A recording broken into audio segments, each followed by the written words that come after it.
In rooms of power like Congress, boardrooms, and academic halls, the rules aren't written, but everyone knows them. For Black women, these rules are a web of contradictions. Be strong, but not aggressive, intelligent, but not intimidating, speak, but not too loudly. Every word is scrutinized for tone and emotion, a double standard rarely applied to white men. Hello, kings and queens, welcome back to the channel. I'm Tasha, your host and advocate for empowerment, truth, and elevation, especially for Black women who are constantly expected to smile through disrespect. Today we're talking about something that needs to be heard loud and clear. Before we dive in, please like, share, and comment under this video. I read and respond to the comments.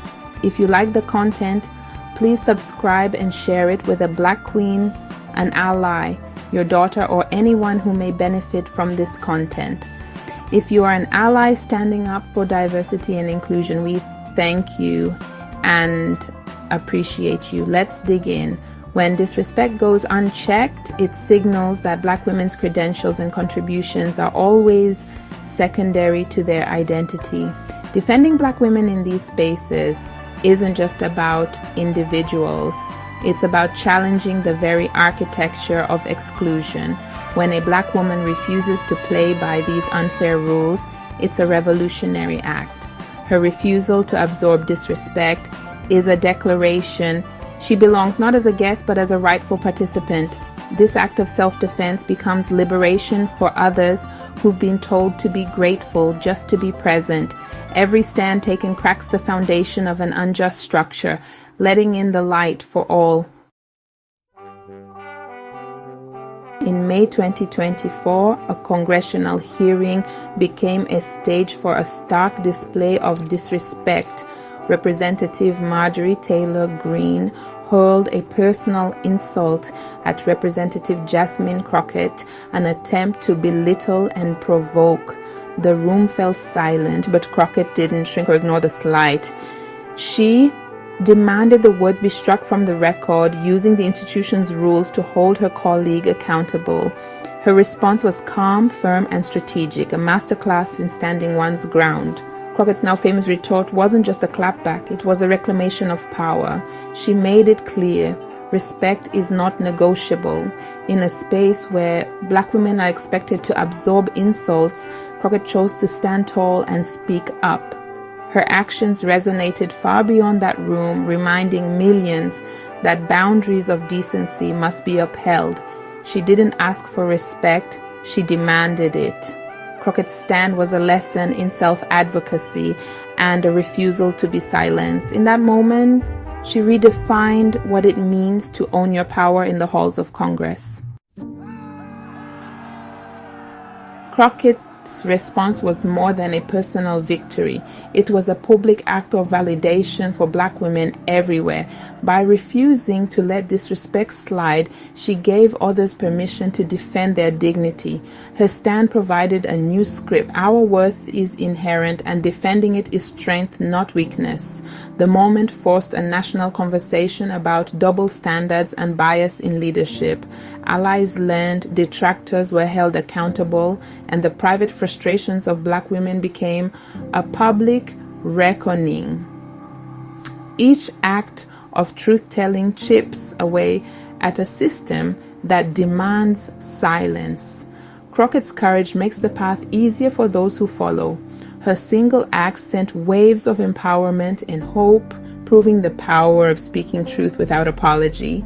In the charged atmosphere of congressional hearings, few moments stand out quite like the exchanges between Jasmine Crockett and Kash Patel. Both figures, Crockett, the outspoken advocate for justice, and Patel, the unapologetic defender of his agenda, brought their full selves to the table. Their interactions were more than political theater. They were a study in contrast. Crockett's pointed questions cut through ambiguity, demanding clarity and accountability. Patel, accustomed to controlling the narrative met her with sharp retorts and deflections. Each exchange became a microcosm of larger societal tensions: power versus principle, deflection versus directness, and the struggle to be heard in spaces designed to silence dissent. These moments weren't just about policy, they were about presence. Crockett's persistence refused to let the conversation be redirected or minimized. Patel's responses, sometimes evasive, sometimes combative, underscored the difficulty of getting straight answers in a system built on obfuscation. But the significance went beyond the individuals.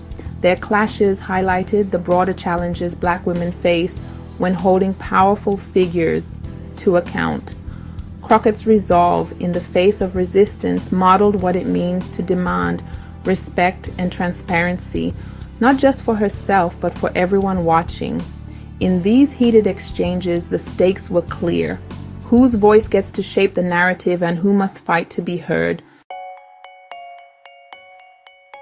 For Black women in leadership, success is a tightrope walk: too passive and you're overlooked, too assertive and you're labeled angry. This stereotype silences legitimate concerns and forces constant self-monitoring. Often the only one in the room, a Black woman's actions are scrutinized as representative of her entire race and gender. The pressure to be perfect is exhausting and unfair. Assertiveness in a white man is leadership. In a Black woman, it's aggression. Leaders like Jasmine Crockett face these double standards daily. Her refusal to be pushed off the tightrope is a rejection of racist and sexist expectations. Crockett's actions challenge the very premise of the tightrope, demanding solid ground for all. Black women deserve to lead without performing a balancing act no one else is asked to master. Young Black girls search for reflections of themselves in the world. Seeing Jasmine Crockett stand firm isn't just inspiring, it's essential. She models intelligence, authenticity, and the refusal to be disrespected. Crockett's example teaches girls their voices have power and they don't have to shrink to fit in. Her leadership is a blueprint for authenticity and courage, not just survival. When a Black girl sees Crockett thrive, it plants a seed of possibility and pride. Every time Crockett speaks up, she clears the path for the next generation. The mirror she provides reflects a future of bold, respected Black women leading the way. To understand Crockett's strength, look at her journey. She began as a public defender and civil rights attorney, fighting for the voiceless in courtrooms. Her advocacy was forged in real battles, not abstract debates. Transitioning to politics, she sought to change the system from within as a Texas state representative, and now in Congress, she champions voting rights and justice reform. Her response to disrespect wasn't new, it was the culmination of a lifetime of standing up for what's right. Crockett's qualifications and dedication are hard-won. She's in Congress not by accident, but by relentless commitment to justice. Society rewards white men for assertiveness, but polices Black women's voices, labeling them angry or arrogant. The angry Black woman trope is a tool to silence and dismiss. Crockett's firm, witty response to the insult was framed by critics as too much a tactic to neutralize her power. But her refusal to be boxed in is revolutionary.